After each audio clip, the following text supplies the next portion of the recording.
नमां विष्णुपादाय कृष्णप्रेष्ठाय भूतले श्रीमते भक्तिवेदान्तस्वामीति नामिने। नमस्ते सारस्वतदेव गौरवाणी प्रचारिणे निर्विशेष शून्यवादी पाश्चादेशतारिणे। जय श्री कृष्ण चैतन्य प्रभु नित्यानंद श्री अद्वैत गदाधर शिवासादि गौर भक्तवृंद। हरे कृष्णा कृष्णा कृष्णा हरे हरे, हरे राम राम राम हरे हरे।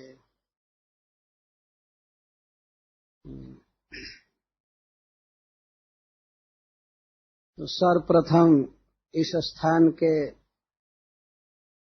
अधिदेवता सर्वस्व श्री श्री कृष्ण बलराम, श्री राधा श्याम सुंदर और श्री गौर निताई के चरण कमलों में मैं प्रणाम अर्पित करता हूं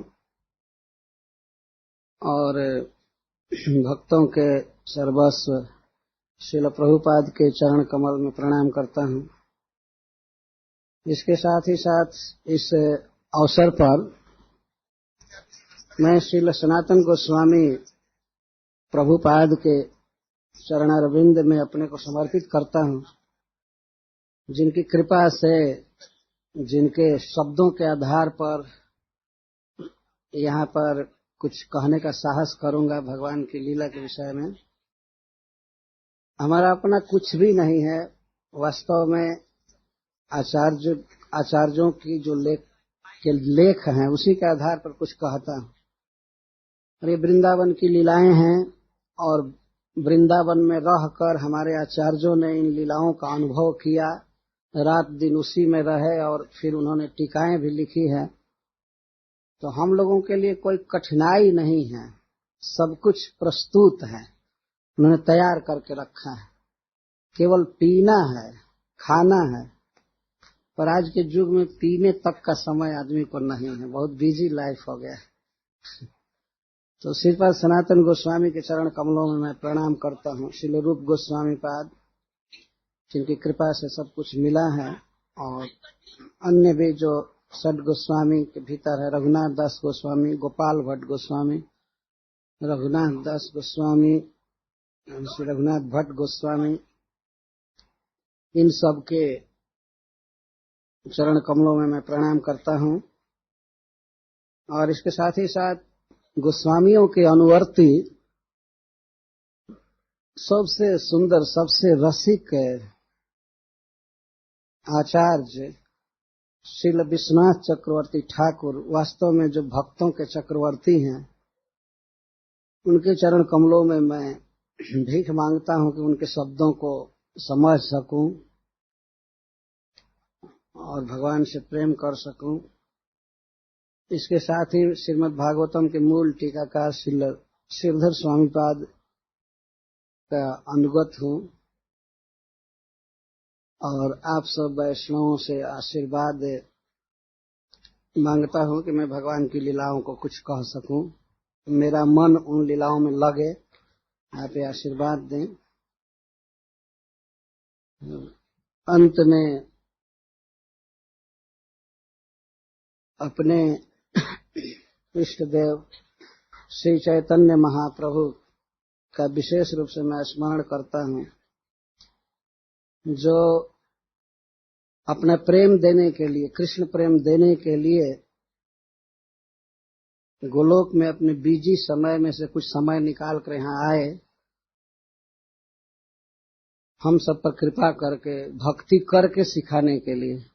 भगवान के रूप में तो वे हमेशा लीला कर ही रहे हैं, लेकिन भक्त बनकर कैसे भक्ति की जाएगी इसको सिखाने के लिए आए। तो महाप्रभु के चरण में प्रणाम करके मैं भागवत प्रारंभ कर रहा हूं।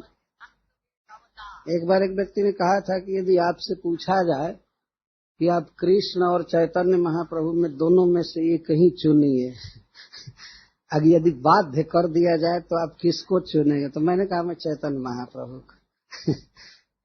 यद्यपि वो कृष्ण ही हैं, लेकिन फिर भी अगर बाध्य कर दिया जाए कि कृष्ण को चुनेंगे कि चैतन्य महाप्रभु, तो एक बार मैंने कहा था कि चैतन्य महाप्रभु। क्योंकि वे बहुत निकटतम आए हैं हम लोगों के, हम लोगों को अपने साथ ले जाने के लिए, अपना प्रेम दे करके। भगवान कृष्ण तो भगवान के रूप में लीला किए हैं, तो भगवान से और मनुष्य से मेल कैसा है? यदि वो भी मनुष्य बनकर आए लेकिन फिर भी भगवान ही रह गए। पर चैतन्य महाप्रभु पूर्ण भक्त के रूप में लीला किए, इसलिए उनकी कृपा का आकांक्षी हूँ। बहुत विलंब हो गया है, इसलिए आवृत्ति न करके मैं कथा प्रारंभ कर रहा हूँ। इस श्रीमद् भागवतम सप्ताह के 7 दिनों में 14 बैठक होंगी, प्रतिदिन 2 बैठक। तो आज की बैठक में हम यह कथा सुनेंगे कि भगवान श्री कृष्ण को श्री वसुदेव जी कंस के कारागृह से नंद महाराज के घर तक किस प्रकार ले गए, यहाँ से हम प्रारंभ करते हैं। ततश्च शौरीर्भगवत् प्रचोदितः सुतं समादाय ससूतिकागृहात् यदा बहिर्गन्तुमियेष तर्ह्यजा या योगमाया जनिनन्दजायया। ततश्च, जब भगवान प्रकट हुए कंस के कारागृह में और वे अपने माता पिता से पूर्व के अवतारों की बातें बताए कि आप लोग पूर्व जन्म में पृश्नी और सुतपा थे, आपने पुत्र के रूप में मुझे चाहा तो मैं आपका पुत्र बना। ये सारी कथाएं भगवान सुनाए अपने माता पिता को जन्म लेते ही। और भी बहुत सी बातें हैं, लेकिन मैं पीछे न जाकर यहीं से चालू करता हूं। तो भगवान यह स्पष्ट बता रहे हैं कि मैं चतुर्भुज रूप से इसलिए प्रकट हुआ हूं कि आप लोग पहचान जाइए कि मैं भगवान हूं। यदि मैं द्विभुज रूप से प्रकट हुआ होता तो आपको और भय होता, लेकिन इसके बाद भी माँ देवकी थर-थर कांप रही थी कि कहीं कंस को इसका पता न लग जाए कि भगवान उसके गर्भ से जन्म लिए हैं चतुर्भुज रूप से। तो कह रहे थे कि आप इस रूप को छिपा लीजिए, चतुर्भुज रूप, कंस आपको मार देगा, वो बहुत क्रूर है, आप एक मनुष्य का बच्चा बन जाइए, और अच्छा तो ये है कि आप अदृश्य हो जाइए, कहीं चले जाइए, आप पता मत लगने दीजिए कि देवकी के गर्भ से आपका जन्म हुआ। तो भगवान देखे कि उनकी माँ बहुत घबरा रही है और पिताजी भी घबरा रहे थे, जानते हैं कि भगवान है, लेकिन स्नेह का जो पंथ है भगवान के प्रति वो अद्भुत है। फिर भी वे घबरा रहे थे, बहुत दुखी थे कि कंस पता नहीं क्या करेगा। तब भगवान ने कहा, यदि कंसद विभेषी तरही माम गोकुलम नय। यदि आप कंस से बहुत अधिक डरते हैं तो हमको गोकुल पहुंचा दीजिए, नंद महाराज के घर पहुंचा दीजिए। भगवान करुण स्वर में बोले, बच्चा बन करके, एक मनुष्य का बच्चा बनकर चतुर्भुज रूप छिपा लिए थे और मनुष्य शिशु बनकर इस प्रकार की प्रार्थना की, पिताजी यदि आप कंस से बहुत अधिक डरते हैं तो आप हमें नंद महाराज के गोकुल में पहुंचा दीजिए, और वहां पर नंद महाराज के यहाँ माँ जसोदा के गर्भ से एक पुत्री हुई है, वास्तव में वह योग माया है, मेरी शक्ति है, आप डरिएगा मत, वह भी बच्ची के रूप में है, लेकिन उसको आप लाइएगा, हमें रख आइए नंद महाराज के यहाँ और आप उस बच्ची को लाइए और आपका कुछ नहीं होगा, आप निश्चिंत मुझे पहुंचाइए। तो क्या वसुदेव जी यह नहीं कह सकते थे आप चले जाइए अपनी मर्जी से, हमको क्यों इस तरह करते? एक तो जेल से निकलना, रास्ते में कोई देख लेगा, कुछ होगा। लेकिन वसुदेव जी प्रश्न कर नहीं सके। भगवान ने इतने ढंग से कहा डरते हुए कि पिताजी तब हमारी सुरक्षा के लिए आप हमें पहुंचा दीजिए गोकुल। वसुदेव जी तैयार हो गए। इसी के लिए सुखदेव गोस्वामी उनको शौरी ही कह रहे, सूर के पुत्र को शौरी कहते। तो सूर्य का अर्थ श्लेष से एक वीर भी होता है। वीर, वीर के पुत्र थे, बहुत साहसी थे वसुदेव जी, बहुत साहसी और आशावादी थे। कंस जब देवकी का वध करने जा रहा था शुरू में, तो वसुदेव जी ऐसे आशावादी थे कि समझाने लगे कंस को। एक हाथ से देवकी की चोटी पकड़ा था और एक हाथ से तलवार। उस दशा में भी वसुदेव जी उसे समझा दिए और मान गया। जन्म के समय देवताओं ने नगाड़ा बजाया था और ये बात वसुदेव जी पीछे जाने थे, इसलिए उनके जीवन में हमेशा आशा आशा रहती थी, कभी निराश नहीं हुए थे। तो जब सौरी को कहा गया ततश्च सौरी भगवत प्रचोदिता, भगवान ने प्रेरित किया हमें ले चलिए गोकुल, तो वे तैयार हो गए। चूंकि सौरी हैं, सूर्य के पुत्र हैं, तो वसुदेव जी तैयार हो गए। तो सुतम समादाय ससूतिका गृहात, तो वे अपने पुत्र को उठाने चले सूतिका गृह में। वे जिस जेल में रहते थे कक्ष में, उसी रूम में एक छोटा सा रूम वे अपने से घेरे थे कुछ कपड़ों से, वसुदेव जी, जहां पर माता देवकी प्रसव करती थी प्रत्येक बार। इस 8वें गर्भ का भी वो प्रसव किया।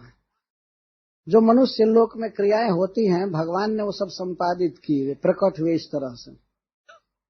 तो उसको सूतिका गृह कहते हैं, सूतिका गृह। तो उस सूतिका गृह में वे गए, तो जब जा रहे थे तो उनके पैर में बेड़ी थी, पशु जैसे बांध करके कंस रखा था इनको। ऐसे पशु में 2 प्रकार के बंधन होते हैं, गर्दन में बांधा जाता है और दूसरा पैर में भी।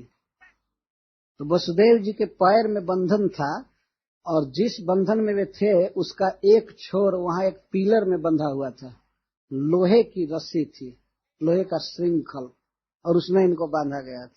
एक ही पैर बंधा था, वो चल सकते थे लेकिन एक सीमा के भीतर चलते थे। कंस ने इसलिए किया था कि कहीं अकस्मात बाहर से कोई कपाट खोल दे तो ये भाग न जाए, इसलिए एक पैर बंधा हुआ था, पशु की तरह बांधा हुआ था।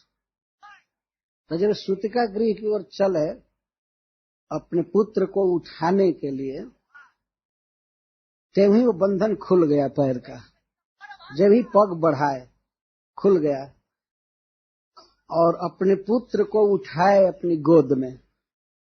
यहाँ आचार्यों ने बताया है कि श्री वसुदेव जी किस प्रकार उठा रहे हैं कृष्ण को। तो कुछ कहते हैं कि एक छोटी सी पेटिका में बहुत सुंदर कोमल वस्त्र बिछाए, कुछ रुई या वस्त्र बिछाए, भी पहले से मंगा करके रखे थे कि बच्चा जब होगा तो उसको वहां सुलाएंगे, बिछाएंगे। जैसे एयरप्लेन में देखते हैं हम लोग छोटे छोटे बच्चों को सोने के लिए रखते हैं स्पेशल सीट, तो वैसे वे पहले से अक्रूर जी से कह करके और सबसे वो रखे थे, नया बच्चा को इस तरह से रखेंगे वहां। तो बहुत कोमल बिछौना मखमल का, रुई का वे रखे थे, छोटी सी पेटिका थी, तो उसमें उठाए अथवा अपने बाहों में उठाए। अपने बाह पर पहले वो कपड़ा डाले कोमल कोमल गद्दी जैसा अपने दोनों बाहों पर, और उठाए बहुत सावधानी से, उठा करके अपने गोद में ले करके जा रहे थे। तो यहाँ सुखदेव गोस्वामी जो भाषा का प्रयोग कर रहे हैं विचारणीय है। भगवत प्रचोदित सूतम समादाय, भगवान ने उन्हें प्रेरित किया, लेकिन उठाए किसको? पुत्र को उठाए। ऐसा नहीं कहते हैं कि भगवान को उठाए। सुतम समादाय, सुतम अपने पुत्र को सम्यक आदाय, अपने बाहों पर कोमल कोमल तोशक या तकिया गद्दा रख करके और उठाए और रख लिए। समादाय, सम्यक आदाय, बहुत सावधानी से। चोरी करने जा रहे हैं, चोरी से अपने पुत्र को दूसरी जगह ले जाना है, और किसके साथ छल करना है? राजा के साथ, कारागृह में है, तो उठाए। तो यह शब्द विचारणीय है। भगवान ने प्रेरित किया, तो सुखदेव जी को कहना चाहिए कि फिर भगवान को उठाया, लेकिन नहीं, जब वसुदेव जी उठा रहे थे कृष्ण को, तो उनको यही भाव हो रहा था, मेरा बेटा है, मेरा सूत है, मुझसे जन्म लिया है, इसके प्राणों की रक्षा किसी तरह से मुझे करनी है। इस तरह का व्यक्ति जो स्वयं ही बंधन में है कारागृह के, वह भी भगवान की सुरक्षा करना चाहता है। तो सूतम शब्द वसुदेव जी के हृदय के भाव को व्यक्त कर रहा है। जो कृष्ण को लेकर चले तो उन्हें ये स्मरण नहीं था कि मैं भगवान को लेकर जा रहा हूँ, मैं अपने पुत्र को लेकर जा रहा हूँ, किसी तरह इसको बचाना है। तो सम्यक आदाय, सम्यक लेकर के चले। जब लेकर के वे चले और उस कक्ष के, उस रूम के द्वार के पास आए, थोड़ी ही द्वार पर थे, तब तक द्वार ऑटोमेटिक खुल गया अपने आप। सुखदेव गोस्वामी ने इसका बहुत सुंदर वर्णन किया है। ततश्च शौरीर भगवत प्रचोदितः सुतम समादाय ससूतिका गृहात बहिर्गंतुम ये स तरहेजा। जब ही वसुदेव जी बहिर्गंतुम ये स ऐच्छत, जब ही बाहर जाने की सोचे, उसी समय जिस योग माया ने नंद जाया के गर्भ से जन्म लिया था, उस माया ने क्या किया, द्वार खोल दिया। और उसके पहले एक घटना घटी, मथुरा के जितने लोग थे, चाहे बच्चा हो, वृद्ध हो या स्त्री पुरुष, कोई भी, सबको माया ने सुला दिया। एक भी व्यक्ति जगह नहीं रह गए। और तया हृत प्रत्यय सर्ववृत्तिषु द्वास्थेषु पौरेषु पिशायितेष्वथ। भगवान की माया ने जो गोकुल में प्रकट हुई थी, उसने मथुरा के द्वारपालों की चित्तवृत्ति को, ज्ञान की वृत्ति को और मथुरा के लोगों की वृत्ति को हर लिया। वे सब जड़ वस्तु की तरह सो गए। हृत प्रत्यय सर्ववृत्तिषु। मनुष्य के पास 5 वृत्तियां मुख्य हैं, देखने की, सुनने की, खाने की, सूंघने की और स्पर्श करने की। उनको वृत्ति कहते, इंद्रिय वृत्ति। तो मथुरा में यद्यपि हजारों लोग थे, लाखों लोग थे, लेकिन माया ने सबके इंद्रिय वृत्ति को 1 सेकंड में ही अपहरण कर लिया। वे लोग शौक से नहीं सोए, अपने आप गाढ़ी नींद में सुला दिए गए। यह भगवान की शक्ति है वास्तव में। हम लोग भी जो रात में सोते हैं, तो भगवान की शक्ति सुला देती है और मंगल आरती में भी नहीं उठने देती। कभी कभी भक्त लोग चाहते हैं कि हम उठें, लेकिन वो शक्ति ऐसी दबाती है कि उठ नहीं पाते। जिस दिन भगवान का जन्म हुआ, उस दिन माया ने अपना प्रभाव दिखाया, समान रूप से सबको सुला दिया। द्वास्थेषु, द्वाह का अर्थ है द्वार, द्वार पर जो स्थित रहते हैं द्वारपाल, उनको तो सुला ही दिया। पौरेष्वपि, पूर्ववासियों को भी गाढ़ी नींद में डाल दिया। यहां तक कि मथुरा के जो कुत्ते थे, जो रोड पर थे, वे भी मरे जैसे सो गए जहां के था। और यह तो हुआ द्वारस्थ सर्वा पिहिता दुरत्यया बृहत कपाटा यशकील श्रृंखल। और अनेक दरवाजे थे, घर के छोटे दरवाजे, फिर बाहर के दरवाजे, और नगर के चारों तरफ जो चहरदीवारी थी, उसमें विशाल विशाल दरवाजे लगे हुए थे, बहुत बड़े बड़े दरवाजे। जैसे हम लोग यहाँ देखते हैं शाह बिहारी मंदिर में, टेढ़े खंभे वाले मंदिर में बड़ा दरवाजा, विशाल विशाल दरवाजा होते थे।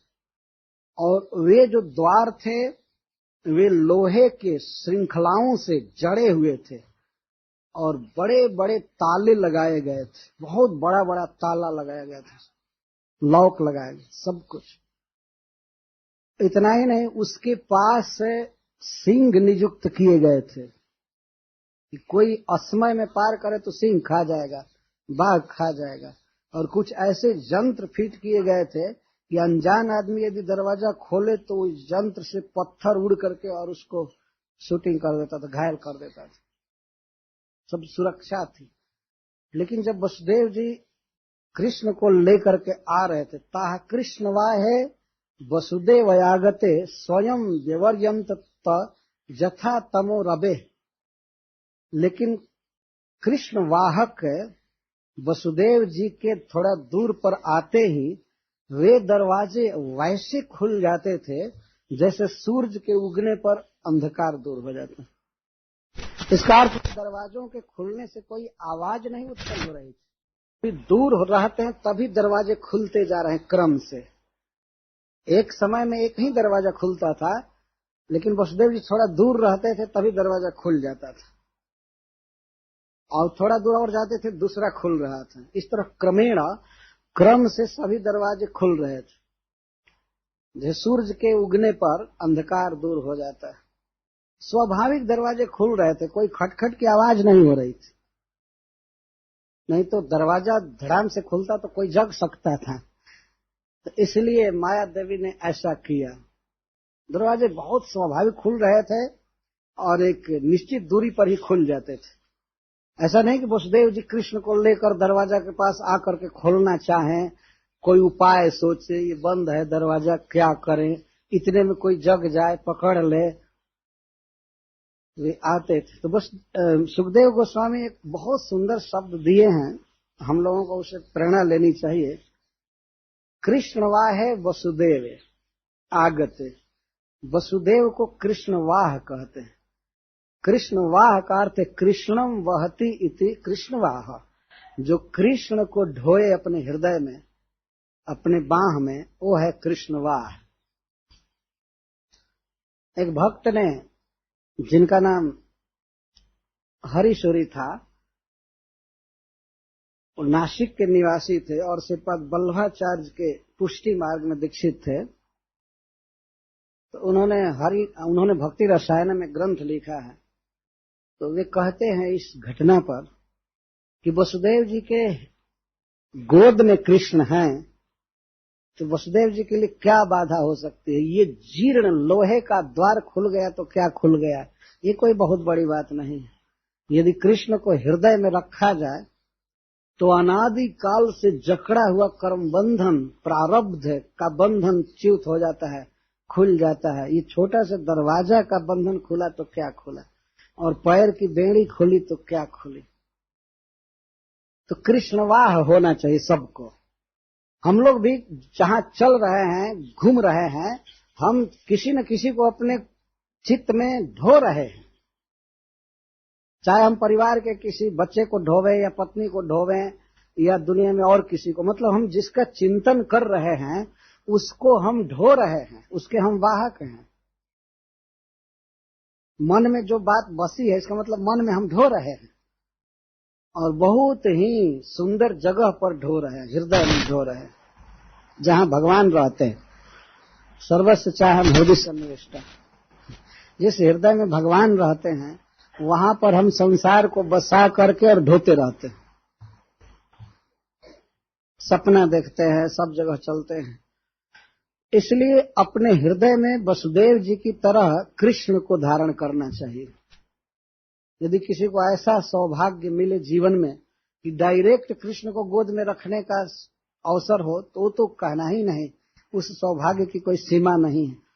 लेकिन श्रीमद् भागवतम सुनकर या भक्तों का संग करके यदि मानसिक रूप से भी कृष्ण को हम अपने हृदय में धारण कर रहे हैं, तब भी बहुत बड़ा सौभाग्य। यदि कृष्ण को हृदय में धारण कर लेंगे तो फिर संसार बंधन नहीं रह जाएगा, और न तो कोई बाधा रह जाएगी, भौतिक बाधा भी नहीं। वसुदेव जी जब कृष्ण को गोदी में रखे, अपने अंक में रखे, तो फाटक खुल गए, द्वार खुल गए, पहरेदार सो गए, पैर की बेड़ी कट गई, और आगे चलकर हम लोग सुनेंगे जमुना जी ने मार्ग दे दिया। जमुना जी बाधक नहीं हुई, जो कि जमराज की बहन है। सुखदेव गोस्वामी ने कहा है, जब जमुना जी भयावह रूप में बह रही थी, तो सुखदेव जी कहते हैं आखिर तो जमराज की बहन है ना। जमानुजा शब्द दिए हैं। कथा कहते समय सुखदेव गोस्वामी के मन में ये दुख हुआ कि जमुना जी को आज ऐसा नहीं दिखाना चाहिए था रूप। जब भगवान को लेकर वसुदेव जी जा रहे हैं तो उनको तो केवल घुटना भर हो जाना चाहिए था, लेकिन जमराज की बहन है इसलिए बढ़ रही थी। तो यहाँ साधन की जो प्रेरणा है, जैसे श्री लोकनाथ महाराज जी ने कहा कि स्टोरी कहना, कथा सुनना दूसरी बात है, लेकिन कथाओं में जो तत्व छिपा हुआ है वो यही है वास्तव। वसुदेव जी कृष्ण को अंक में लेकर चल रहे हैं और कोई प्रयास नहीं किया और दूसरा कि मैं फाटक खोलूं या कुछ करूं, ये करूं वो करूं, कुछ नहीं किया।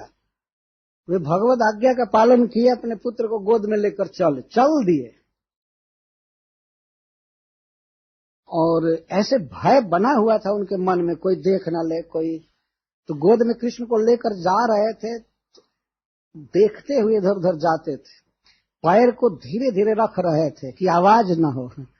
अरे माया ने ऐसा कर दिया है कि उन पहरेदारों के शरीर में एक बार कोई काटे भी तो नहीं जग सकते, ऐसा सुलाया था। साइत शब्द है, साइत मतलब सुला दिया था, काटने पर भी नहीं जग सकते थे। ऐसा सुलाने वाले तो डॉक्टर भी सुला देते हैं, कोई चीज सुंघा देते हैं और ऑपरेशन करते हैं, वो काटिए शरीर को, रोगी नहीं जान पाता। तो फिर भगवान की शक्ति तो इससे कई गुना बढ़ करके है। और कुछ नहीं करना है जीवन में, वास्तव भगवान कृष्ण को अपने हृदय में रख लेना है। जहां जाए उन्हीं का चिंतन, मन मना भव मद भक्तो मध्याजी माम नमस्कुरु, फिर संसार में कोई बाधा नहीं।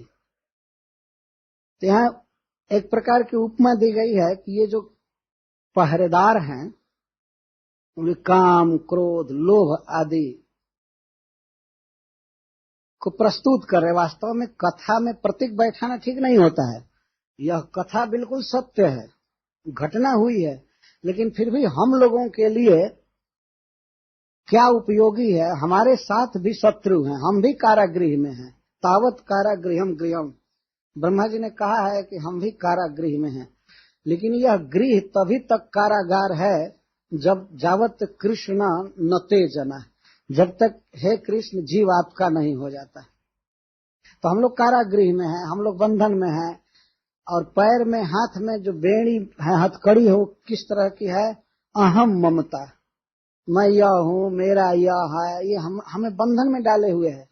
हम कोई काम करते हैं तो सोचते हैं कि हम इस परिवार के हैं, हम इस देश के हैं, हम इसके हैं। हमारी चेतना में बात बसी हुई है, बंधन में है। और ऊपर से काम, क्रोध, लोभ लगे हुए हैं। अविद्या के कपाट बंद हैं, खुल नहीं रहे। लेकिन हम कृष्ण को अपने हृदय में बसा लें तो सब कुछ हो जाएगा।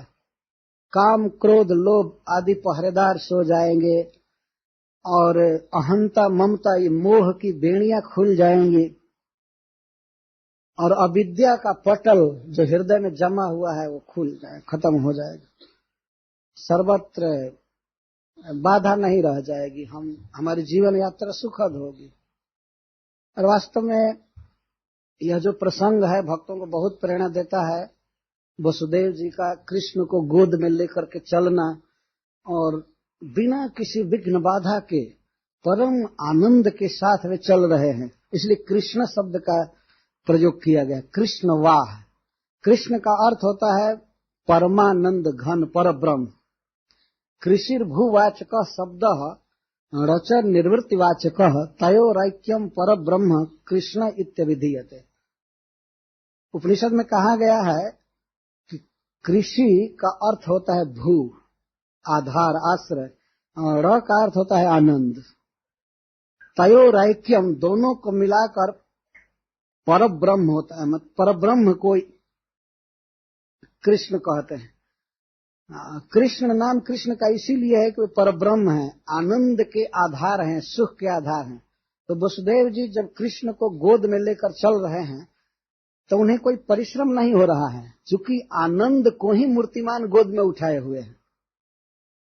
घनीभूत आनंद, घनीभूत परब्रह्म उनके गोद में है, इसलिए वे बहुत सुखी, आनंद में चलने में। भय है कि कोई देख न ले, इसलिए पैर को वे जमाते हुए चल रहे हैं। और जब चल रहे हैं तो बवर्ष पर्जन्य उपांशु गर्जित, बादल धीरे धीरे गरज रहे थे। उपांशु गर्जन हो रहा था। उपांशु का अर्थ है थोड़ा थोड़ा, बहुत जोर से नहीं गरज रहा था बादल। क्यों गर्जन हो रहा था, क्यों वर्षा हो रही थी, इसके विषय में भी आचार्यों ने बहुत बातें कही हैं। इंद्रदेव वर्षा कर रहे थे, बादल वर्षा कर रहे थे। एक टीकाकार ने लिखा है कि जो मेघ है आकाश में, घन जिन्हें कहते हैं, घन या मेघ, जलधर, ये बहुत प्रसन्न है। क्यों प्रसन्न है? तो एक भक्त कहते हैं, धन्योस्मि लोके जदितः कवीन्द्रा मामिष रूपोपमा बदेयु स्ववृत्तिदम निर्निधिम प्रवक्तुम हर्षादितिवाम्बुधरो जगर्ज। बादल गरज रहा है, खुशी में है। क्योंकि वो सोचता है कि धन्य हूं मैं कि आज से जितने भी कबींद्र होंगे, जैसे भगवान वेदव्यास देव या नारद जी, सुखदेव गोस्वामी, जितने भी बड़े बड़े कवि होंगे, वे लोग भगवान के रूप के समान मुझे कहेंगे। मेरा दर्जा बढ़ने वाला है। अब तक भगवान के शरीर का वर्णन और किसी से तुलित करके नहीं किया गया था, लेकिन मेरा जीवन धन्य हो गया कि अब लोग कृष्ण को घनश्याम कहेंगे। मेरे देह के साथ तुलना भगवान के देह से होगी। मैं कितना धन्य हूं। और कृष्ण को कहा जाएगा मेघ श्याम, घन श्याम, नव जलधर श्याम, ये उनका नाम होगा। तो मैं धन्य हूं कि भगवान के स्वरूप का जो वर्णन किया जाएगा तो मेरी तुलना की जाएगी उनके साथ, तो मेरे सखा बनेंगे। यदि वास्तव में विचार करके देखा जाए तो बहुत बड़ा भाग्य है बादल का। इस जगत में जितनी भी वस्तुएं हैं सब में जीव रहते हैं, ऐसा शास्त्र कहता है। तो मेघ भी एक जीवधारी व्यक्ति है, बल्कि असली जीवनधर तो वही है। संस्कृत में जीवन का अर्थ होता है जल, पानी, और जीवन का अर्थ जीवन है। तो मेघ ही जीवन धारण क्या करता है? दूसरों को जीवन देता है। जैसे भक्ति विनोद ठाकुर ने लिखा है, जामुन जीवन के लिपरायन। यामुन का अर्थ है जमुना के, जीवन माने जल में, केली परायण, जो जमुना के जल में हमेशा केली करते रहते हैं, वे हैं जामुन जीवन केली परायण। तो बादल में जीवन है, वह एक जीव है। तो वो सोच रहा है धन्य हूं मैं कि अब मेरे शरीर के साथ भगवान के शरीर की तुलना की जाएगी। हमेशा जब भी लोग उनका वर्णन करेंगे तो मेरे साथ वर्णन करेंगे, घनश्याम। तो मेघ का इस प्रकार सोचना बहुत अच्छा है। तो वह सागर के पास, समुद्र के पास जाकर गरज रहा है कि देखो मैं धन्य हो गया। यदि तुम्हारे पास पानी बहुत है, लेकिन तो तुम्हारी उपमा लोग भगवान से नहीं करेंगे। दया सिंधु कहते हैं, कृपा सिंधु कहते हैं, लेकिन सिंधु के साथ कोई खास तादात्म्य नहीं है। अमाउंट के लिए भले, मात्रा के लिए समुद्र के साथ भगवान की तुलना की जाए, लेकिन साक्षात भगवान के देह से जिस वस्तु की तुलना की जाए तो ज्यादा भाग्यशाली। तो बादल इस तरह से बरस रहा है, गरज रहा है, और बादल यह भी कहना चाहता है समुद्र से कि हे समुद्र, कृष्ण आपके दामाद हैं, क्योंकि लक्ष्मी आपकी बेटी है, आपकी पुत्री है, और ये उसके पति हैं, लक्ष्मी के पति हैं। तो हम जीवन बरसा रहे हैं। हे समुद्र, हमको तुमने धन दिया है। बादल में जो भी जल है वो समुद्र का होता है। तो समुद्र से कहता है कि हे समुद्र, तुमने मुझको जो धन दिया है, मैं तुम्हारे दामाद के लिए सब बरसा दिया, फिर से मुझे दो और मैं इसी तरह देता रहूंगा। यह कह रहा है। वो सोच रहा है कि धन्य हूं मैं कि मेरे पास धन है जो मैं कृष्ण के लिए बरसा सकता हूं, लेकिन सोचता है धन मेरा नहीं है, समुद्र का है। इसलिए समुद्र को सुनाना जरूरी है कि तुमने जो मुझे धन दिया था वो मैं तुम्हारे दामाद को दे रहा हूं। लक्ष्मीनाथ को, कृष्ण को दे रहा। तो वो जल्दी जल्दी बरसा रहा है कि इसके बाद वर्षा कंटिन्यूअस रख सके, नहीं तो फिर धन कम हो जाएगा तो समुद्र हो सकता है न दे। तो इस तरह बादल वर्षा कर रहा है। इसके कई कारण हैं, और भगवान इंद्र वर्षा कर रहे हैं। इंद्र भगवान कृष्ण के बहुत बड़े भक्त हैं। तो वे जो वर्षा कर रहे हैं तो वे गंभीर वर्षा कर रहे हैं, धारावाहिक वर्षा हो रही है।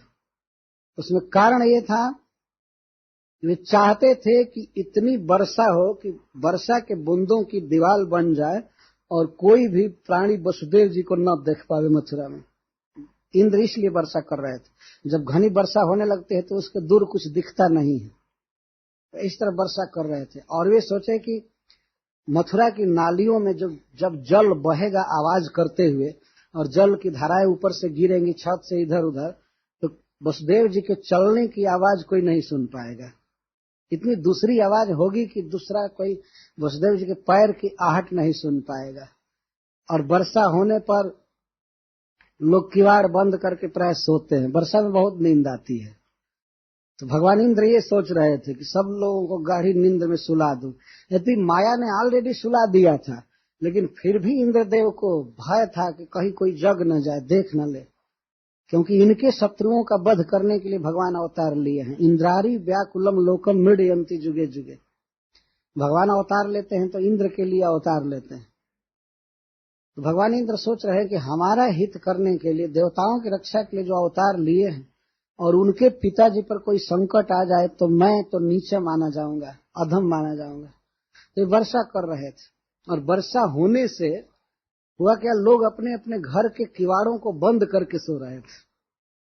यदि वर्षा नहीं हो रही होती तो ये खोल करके भी सोते। तो वर्षा इसलिए भी की जा रही थी, ये इंद्र का अभिप्राय था। क्योंकि सुखदेव गोस्वामी कहते हैं मघोनि बरसती, मघोनि बरसती। एक बार कह रहे हैं बबर्ष पर्जन्य, पर्जन्य बरस रहा है, तो पर्जन्य मंद मंद बरस रहा था, मंद मंद गरज रहा था। तो फिर यह कहने की क्या जरूरत है कि इंद्र बरसा रहे थे? बादल वर्षा कर रहा है और मघोनी बरसती, इंद्रे बरसती, इंद्र वर्षा कर रहे थे। दोनों का आशय है कि भगवान इंद्र जब वर्षा कर रहे थे तो मूसलधार वर्षा कर रहे थे। तो लोग जगे ना, कोई बाहर न निकले रोड पर मथुरा के, कोई वसुदेव जी को देख न पावे, वे उनको चिंता थी। और जब इंद्र वर्षा कर रहे थे धारावाहिक, तो इसे जमुना में बाढ़ आ गई थी, उसकी जमानुजा। उस समय देखने में जमुना जी बहुत भयंकर लग रही थी, इसलिए सुखदेव गोस्वामी जमानुजा कह रहे हैं। जमराज की बहन है, भगवान सूर्य की पुत्री है जमुना। और यमुना और जमराज जी ये जुड़वे संतान हैं सूर्य भगवान के, विवस्वान जी के पुत्र हैं, पुत्र पुत्री। तो इसलिए इनको यमी भी कहते हैं जमुना जी को। और यमानुजा, इतनी भयावह तरंगे उठ रही थी और धारा विकराल बह रही थी कि सुखदेव गोस्वामी कह रहे हैं कि यमानुजा में सैकड़ों तरंगे उठ रही थी, भंवर बन रही थी। सताकुला, आवर्त सताकुला, आवर्त का अर्थ है भंवर। आप लोगों ने देखा होगा बरसात के दिन में नदी में जब बाढ़ आती है तो बहुत भंवरें पड़ती और बहुत ऊंची ऊंची लहरें उठती हैं, जैसे समुद्र में उठती हैं लहरें उठती हैं। तो लहरों के उठने से, टकराने से फेन बन जाता है।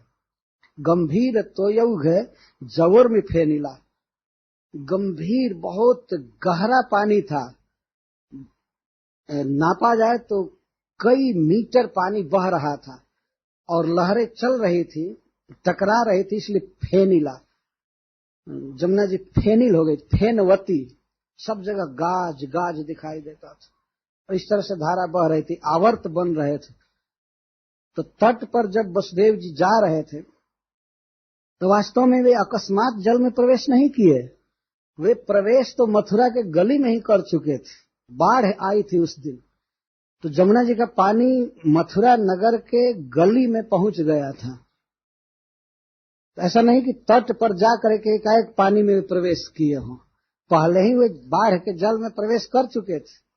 और इतनी साहसी हैं, इतने साहसी, उनको कोई भय नहीं है कि मैं डूब जाऊंगा, जमुना में बह जाऊंगा। लेकिन उस दशा में पुत्र का तो मोह है, वे सोचते हैं कि मैं अपने पुत्र को एक हाथ से अपने सिर पर रख करके पकड़ूंगा और एक हाथ से तैर करके पार करूंगा, ये सोच रहे थे। ये चलते जा रहे थे और जमुना जी इस तरह से अपना विकराल रूप दिखा रही है। तो यह प्रश्न होता है कि जमुना जी क्या सोच करके बढ़ रही थी? आखिर ये कृष्ण की प्रेयसी हैं, ये भी भक्त हैं भगवान की, तो ये इतना विकराल रूप क्यों धारण की है? हरिसूरी जी ने टीका में कहा है कि जमुना जी ने देखा कि एक सांप आ रहा है वसुदेव जी के पीछे पीछे, तो शायद उनके मन में आया कि एक सांप तो पहले से ही मेरे भीतर रहता है, जो मेरे जल को विषैला बनाया है काली, ये दूसरा कौन आ रहा है? तो शायद जमुना जी ने अपना विकराल रूप बनाया कि ये सांप न आने पावे इधर। शायद शेष नाग को डर पाने के लिए वे विकराल रूप बना रही हैं। फिर जमुना जी ने सोचा कि इस जन्म में मुझे कृष्ण की गृहिणी बनना है। कालिंदी से विवाह हुआ था भगवान का, तो गृहिणी बनना है आगे चल करके। तो उसने सोचा है कि ये सूर वंश में जन्म लिए हैं, ये सौरी हैं, सूर के पुत्र हैं, ये बस कृष्ण वसुदेव जी के पुत्र हैं, तो सूर वंश में जन्म लिए हैं और मैं भी सूर वंश में जन्म ली हूं, सूर्य को भी सूर कहते हैं। तो जमुना जी ने सोचा कि अगर ये वीर कुल में जन्म लिए हैं तो मैं भी वीरता दिखाऊं, तब मेरे साथ विवाह करेंगे, नहीं तो नहीं करेंगे। लेकिन सूर वंश में जन्म लिया है तो मेरे पास भी जो ताकत है वो मैं दिखा दूं। हरिसूरी जी एक अर्थ करते हैं कि इस बार भगवान गौ का पालन करने के लिए अवतार लिए हैं, तो नदी की लहरों को भी, तरंगों को भी गो कहते हैं संस्कृत में। तो जमुना जी अपनी लहरें दिखा रही हैं कि हे प्रभु, आप गौओं का पालन करने के लिए अवतार लिए हैं, ठीक है गौओं का पालन कीजिएगा, लेकिन हमारी भी बहुत सी गौएं हैं, इनका भी पालन कीजिएगा। ये शब्द के द्वारा ये अर्थ कर रहे हैं कि अपने गौओं को दिखा रही।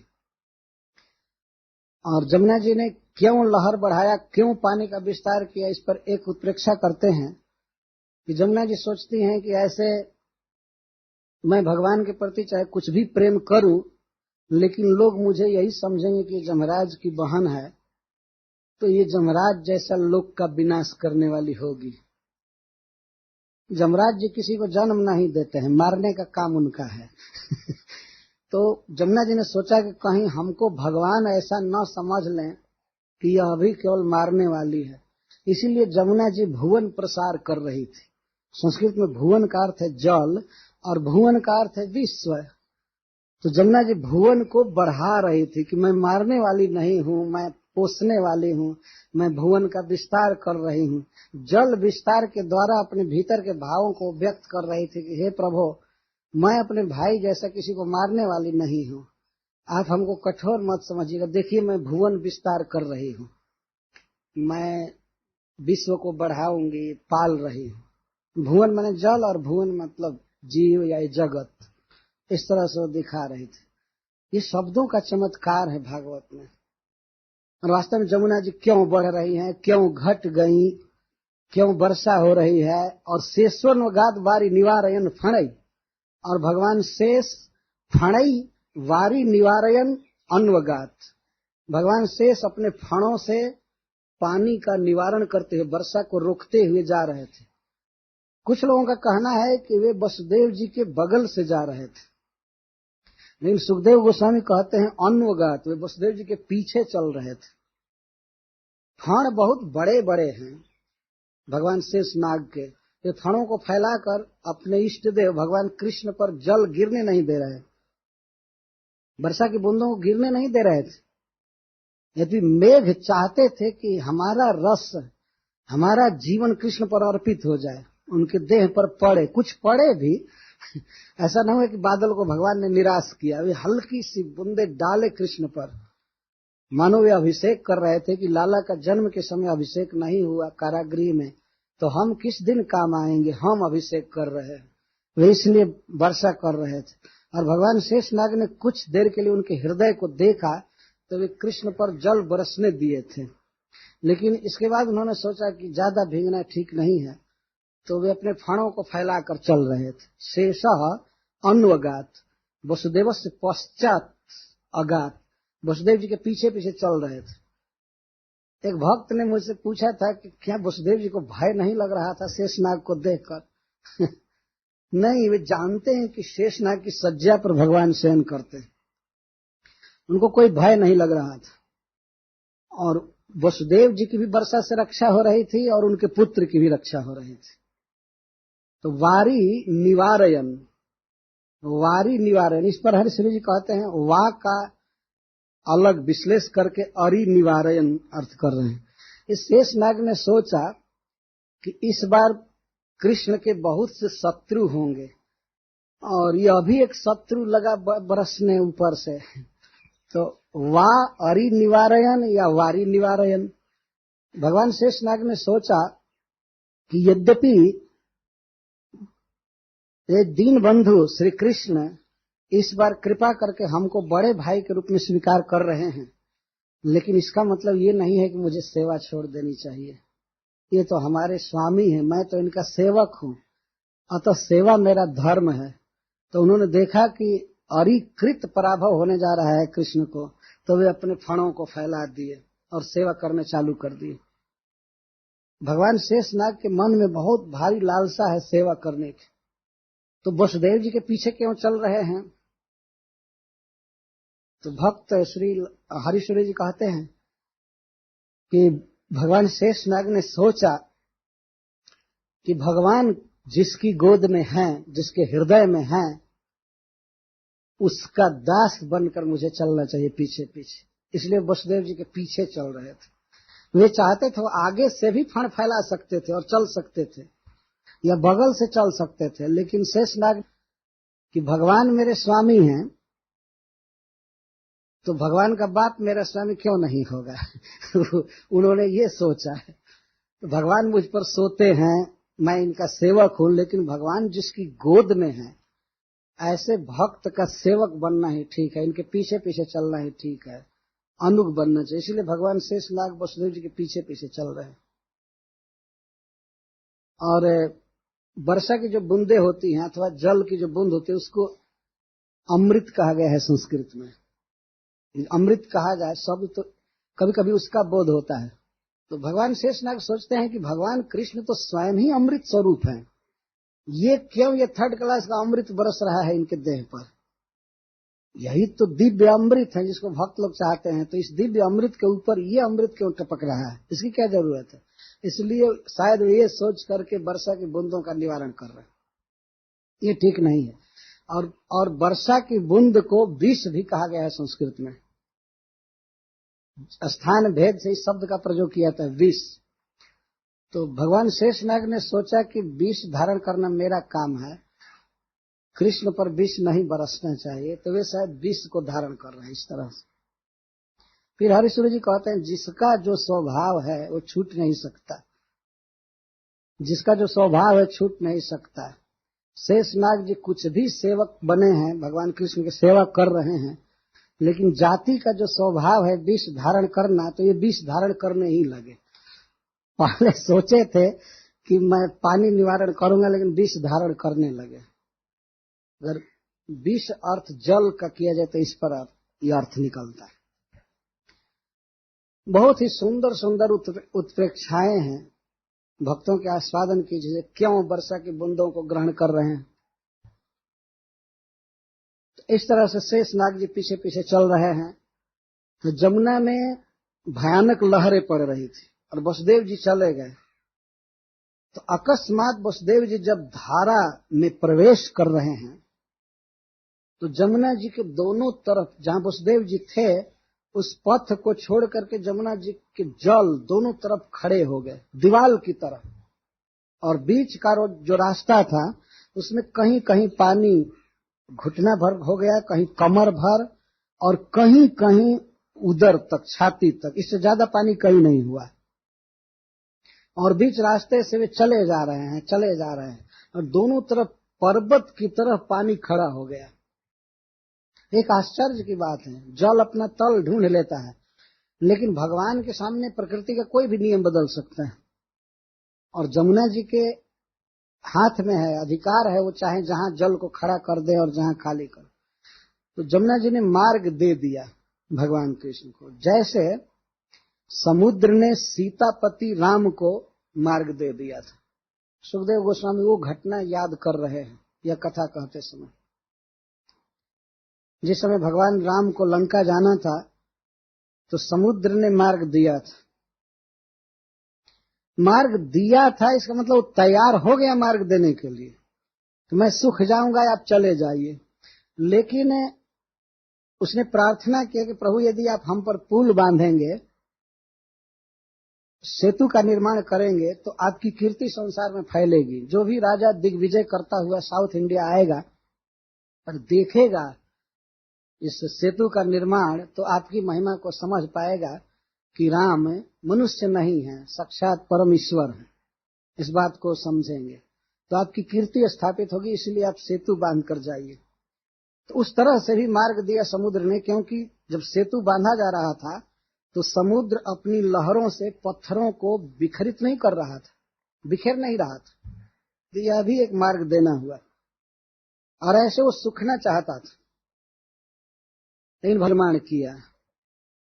तो एक बार भगवान राम पार किए थे समुद्र को, समुद्र ने मार्ग दे दिया था।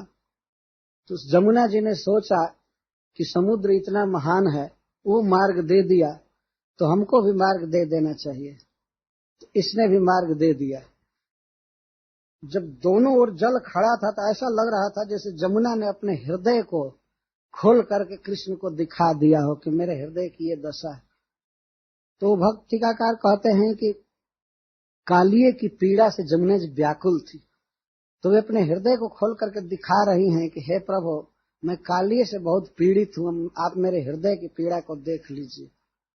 और जमुना जी ने सोचा कि जब तक कृष्ण को अपने अंतरंग में नहीं लाया जाएगा, तब तक वे हमारे हृदय के भाव को जानेंगे कैसे। किसी व्यक्ति को किसी घर के भीतर जब आप करते हैं तो घर में क्या क्या है वो जान जाता है। तो जमुना जी ने सोचा कि मैं तो कृष्ण का भक्त हूँ, मैं उनकी गृहिणी बनना चाहती हूँ, लेकिन मेरे अंतरंग में जब तक नहीं आएंगे तब तक हमारे भावों को पढ़ नहीं पाएंगे। इसलिए शायद कृष्ण को उसने अपने हृदय में रख लिया। और वसुदेव जी इस तरह पार कर रहे थे और अपनी लहरों, अपने जल को खड़ा करके जमुना जी दोनों तरफ से कृष्ण के चरण को पकड़ना चाहती थी। तो उनके चरणों से जमुना के पानी का स्पर्श हुआ, लेकिन जो जमुना जी का पानी खड़ा था, ऐसे ऐसे बगल से भगवान ने स्पर्श दिया, नीचे पैर नहीं बढ़ाया, पार्श्व भाग में स्पर्श किया था। तो जमुना जी इस तरह निहाल हो गए। तो गए उस पार, नंद गोकुल में पहुंचे तो माया ने, जोग माया ने वहां भी सब लोगों को सुला दिया था। मथुरा में जैसे लोग सोए थे वैसे ही वहां सब लोग सो गए थे। लेकिन ध्यान रखना चाहिए कि मथुरा में जो लोग सुलाए गए थे उनको महामाया ने सुलाया था, और गोकुल में जो सोए थे सबको योग माया ने सुलाया था, भगवान की स्पिरिचुअल पोटेंशियल में सुलाया था। दोनों की निद्रा में अंतर है, लेकिन बाहर से सेंसेशन की कमी दोनों में समान रूप से थी, कोई नहीं जान सका। सीधे नंद भवन की ओर गए। नंद ब्रजम सौरी रूपेत्य सत्वर। बहुत जल्दी जल्दी गए वसुदेव जी नंद बाबा के घर में। वहां भी सौरी शब्द कहा जा रहा है, बड़ा उत्साह था।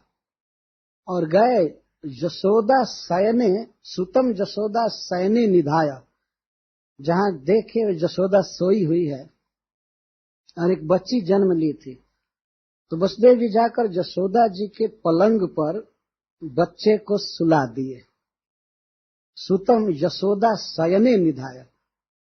एक प्रश्न उठता है कि यशोदा के गोद में क्यों नहीं दिए? जब छोटा बच्चा है तो उसको अलग सुलाना ठीक नहीं था, और वो भी घंटा 2 घंटा हो गया होगा आने में, उस समय की दृष्टि से तो बच्चा ऐसे ही भूखा होगा। तो कर्तव्य तो वसुदेव जी का यह था कि वे यशोदा के गोद में रख दे और बच्चा मां का स्तन पीने लगे। वो भूखा था। जन्म के बाद देवकी ने केवल एक बार दूध पिलाया और रोते हुए वो दे दी अपने बच्चे को ले जाने के लिए। तो वसुदेव जी जान रहे हैं कि बच्चे बहुत जल्दी जल्दी दूध पीते हैं, भूख लगती है, लेकिन यशोदा सोई हुई थी और बच्चा जगा हुआ था वसुदेव जी की गोद में। तो बच्चे को सुलाए, पलंग पर सुलाए, गोद में नहीं। वसुदेव जी डर रहे थे कि कहीं गोद में सटाया और यशोदा जग गई तब क्या होगा। इसलिए वे गोद में नहीं दिए, वो अंक में नहीं दिए। उन्होंने सोचा कुछ ही देर के बाद जग ही जाएंगे, जगने के बाद वो दूध पिलाएंगे, इसीलिए गोद में नहीं दिए। शयने निधाया, सुखदेव गोस्वामी जी कहते हैं, न तू अंके, अंके निधाया न कहकर शयने निधाया कह रहे, शयन पर, सज्जा पर सुला दिए कृष्ण को। और ऐसे कर रहे थे, बच्चे को सुलाते समय थपकी दे रहे थे कि कहीं ये न रोने लगे। तो जसोदा ही जग जाएगी तो देखेगी दो बच्चे कैसे हो, या हमको भी डायरेक्ट देख सकती है। तो वसुदेव जी जल्दी से सुला करके और बहुत जल्दी से सत्वरा हो कन्या को उठाए। कन्या को उठाने में भी डर लग रहा था कि ये न रोने लगे, तो उसको उठाए, वो भी नहीं रो रही थी, बच्चा भी नहीं रो रहा था। तो बड़े आसानी से उठा लिया और उठा करके धीरे धीरे कक्ष से निकल कर बहुत तेज गति से चले। सोचे इधर देर हो जाएगी तो उधर कोई दरवाजा न बंद हो जाए, कुछ न हो जाए, कंस के पहरेदार न जग जाए। तो लेकर के जल्दी जल्दी चले। तो जो जो वातावरण आते समय था वो जेम का त्यों बना हुआ था। जमुना जी वैसे ही मार्ग में थी, अपने अंतरंग को खोले हुए थी, रास्ता दे दी थी, और गए तो फाटक सब खुले थे, पहरेदार सब मरे हुए की तरह सो रहे थे, कहीं कोई नहीं जाना। इनको एक बात की शंका थी कि आते समय कोई देख लिया होगा तो हो सकता है कहीं पर लोग बात कर रहे हो कि एक आदमी अपना बच्चा लेकर भागा, इधर गया उधर गया, लेकिन लौटे तो देखिए सब पूर्ववत सोए हुए थे, कोई नहीं जगा था, कहीं कोई साए साए आवाज भी नहीं हो रही थी। आजकल तो शहरों में रात को भी लोग काम करते रहते हैं, लेकिन मान लीजिए माया यदि रात में ही सबको सुला दे तो कितना देर तक मशीन काम करेगी। वो सब ऐसे बंद हो जाएंगे ऑटोमेटिक, चाहे जल जाएंगी, कुछ हो जाएगा। तो कुछ भी आवाज नहीं हो रही थी, वे चले गए। तो एक प्रश्न एक भक्त ने एक दिन हमसे कहा था, पूछा था कि ठीक है, हमें मान लेते हैं कृष्ण हृदय में थे, तो वसुदेव जी के द्वार खुल गए, हथकड़ी बेड़ी टूट गई, पहरेदार सो गए, पूर्वासी सो गए, जब माया को लेकर आ रहे हैं फिर भी तो ये सब खुले हुए हैं। तो श्रीपाद हरिसूरी जी ने इसका उत्तर दिया है। वे कहते हैं कि एक बार जो कृष्ण को हृदय में धारण कर चुका, कदाचित दैव बस, प्रारब्ध बस भगवान को कहीं फेंक करके अगर बेचारा माया को भी हृदय में धारण कर ले फिर भी उसके लिए अब बंधन नहीं रहेगा, उसके लिए रास्ता साफ है। एक भगवान इस लीला द्वारा संकेत कर रहे हैं, और नहीं केवल एक बार भी कृष्ण को जिसने हृदय में धारण कर लिया, अपना सब कुछ मान लिया, तो कदाचित कर्मानुसार प्रारब्ध के अनुसार कृष्ण को भूल जाए और माया को गोद में उठा ले, हृदय में धारण कर ले, फिर भी उसका रास्ता क्लियर रहेगा, और फिर माया में नहीं बन सकता। जब कृष्ण गोद में थे तब भी वही दशा हुई, और माया जब गोद में आ गई तो फिर भी वही क्लियर रास्ता। लेकिन जब फिर वसुदेव जी आ गए, जैसे जैसे आ रहे थे वैसे वैसे दरवाजे बंद हो रहे थे बिना आवाज के। वसुदेव जी देखते भी थे पीछे मुड़ करके कि दरवाजा बंद हो रहा है, बंद हो रहा है, इसलिए उनका विश्वास और बढ़ता जाता था। तो चलते गए, अंत में अपने कारागृह के रूम में पहुंचे तो वो भी बंद हो गया। दरवाजे तो बंद होते गए, लेकिन जैसे बेड़ी पांवों की खुली थी, अब वो लोहे की बेड़ी आ नहीं रही थी पैर में। तो कैसे फिर भगवान के पिता को बांधे? वो चाहते थे कि बेड़ी मेरे पैर में आ जाए, लेकिन वो नहीं आ रही थी, और सब ठीक हो गया। उधर लोग जग भी गए, अभी जगे नहीं है, बच्ची रोएगी तब जगेंगे। तो दरवाजे बंद होते गए। तो सुखदेव गोस्वामी कहते हैं कि देवक्या शयने न्यस्य दारिकाम, बच्ची को लाकर सुलाए, देवकी को गोद में नहीं दिए, देवकी को योग माया ने बेहोश करके रखा था, नहीं तो अपने पुत्र का विरह वो नहीं सह सकती थी।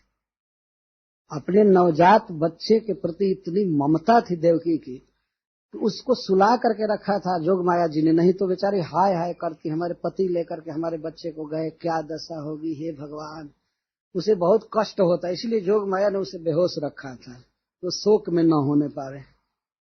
वास्तव में देखा जाए संसार में एक साधारण माँ भी है तो अपने नवजात बच्चे को दे सकती है कहीं, और उस जेल से बाहर जाना है, अनेक लोग हैं, अनेक बाधा है, बीच में जमुना पड़ती है, तो माँ देवकी मना रही थी भगवान नारायण को, शोक में डूबी हुई थी, लेकिन इसीलिए योग माया ने उसको बेहोश किया कि ज्यादा चिंता न करे।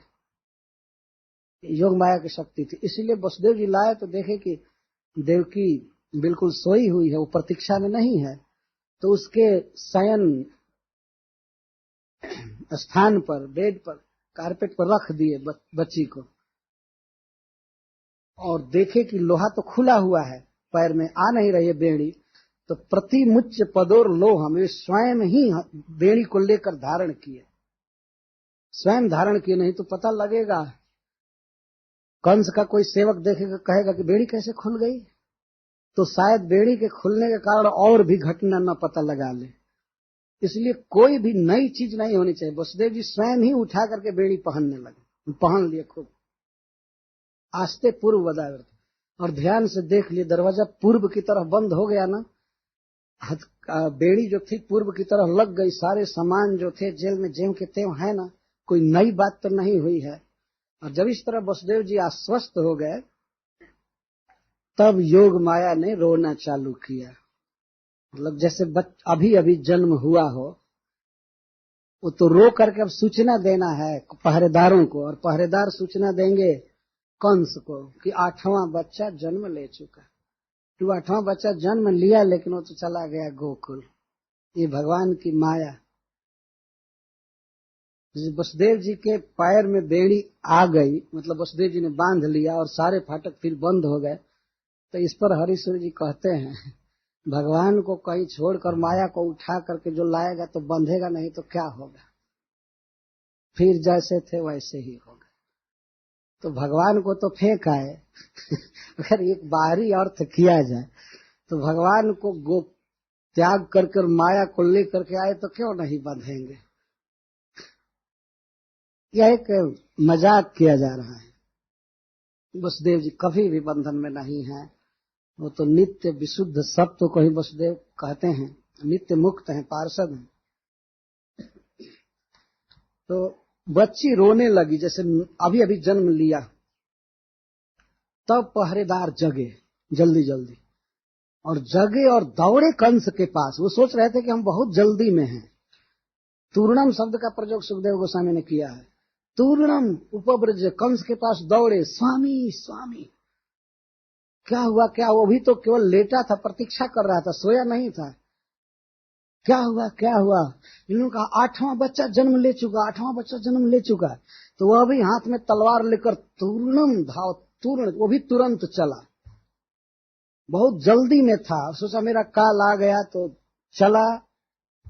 रात का समय था, वर्षा भी हुई थी, पिछल रास्ता था, तो कई बार गिरा गली में। ऐसा लिखा गया प्रस्खलन मुक्त मूर्धजा, उसके सिर के केस खुले हुए थे और कई बार टकरा रहा था। वो तो उसी चिंता में था कि 8वां गर्भ मेरा काल है, काल है, 8वां बच्चा, इस तरह से जा रहा था। मन दूसरी जगह था, इसलिए रास्ता को भी बढ़िया से वो देखा नहीं। तो कई जगह ठोकर लगी, कई जगह स्लिप किया, कई जगह पतन, गिर गया। प्रस्खलन, स्खलन शब्द नहीं है, प्रस्खलन का अर्थ है प्रकर्षण स्खलन, मतलब गिर भी जाता था, ये अर्थ। यदि पतित शब्द नहीं दे रहे हैं, लेकिन लगभग वही हुआ, गिरता, भराता, दीवार से टकराता, और उसको तो दंड ऐसे ही माया ने दे दिया। तो वहां पहुंचा तो देखा कि ये बच्ची है, बच्चा नहीं है। फिर भी वो सोचा कि वो विष्णु का ट्रिक है, बच्ची बनकर आने से मैं तुमको छोड़ दूंगा। तो देवकी से छीनने लगा, देवकी जी बहुत रोने लगी, प्रार्थना करने लगी। उनका मेन भाव यह था कि मेरा बेटा गोकुल में सुरक्षित है जसोदा की गोद में, और क्या मैं जसोदा की बेटी को मरवा दूं? ऐसा नहीं करूंगी। वो बारंबार विनय करने लगी, लेकिन कंस माना नहीं। उस बच्ची को खींच लिया, दोनों पैर पकड़कर देवकी की गोदी से उस बच्ची को खींच लिया और पत्थर पर पटका, लेकिन वो उड़ गई और श्री दुर्गा जी के रूप में प्रकट हुई आकाश में। 8 भुजा से देवता लोग स्तुति कर रहे थे, फूल बरसा रहे थे। बहुत आयु धारण की थी माता दुर्गा जी। उन्होंने कहा कि कंस, तुमको मारने वाला कहीं जन्म ले चुका है, तुम व्यर्थ बच्चों की हत्या मत किया करो। इतना देखते ही कंस बहुत भयभीत हो गया। देवकी वसुदेव से क्षमा मांगा, उसकी आंखों से आंसू बह रहे थे, बार बार गिड़गिड़ा रहा था और हथकड़ी बेड़ी खोल करके उनको घर भेज दिया। क्षमा मांग रहा था। कंस के जो प्रवचन है वो अद्भुत है, लेकिन यहाँ पर मुझे समय नहीं है कि मैं उसको कह पाऊंगा। मैं 5वें स्कंद से, नंदोत्सव 5वें अध्याय से चालू करूंगा दोपहर के बाद। नंदोत्सव, नंद में कृष्ण का जन्मोत्सव, नंद भवन में कृष्ण का जन्म।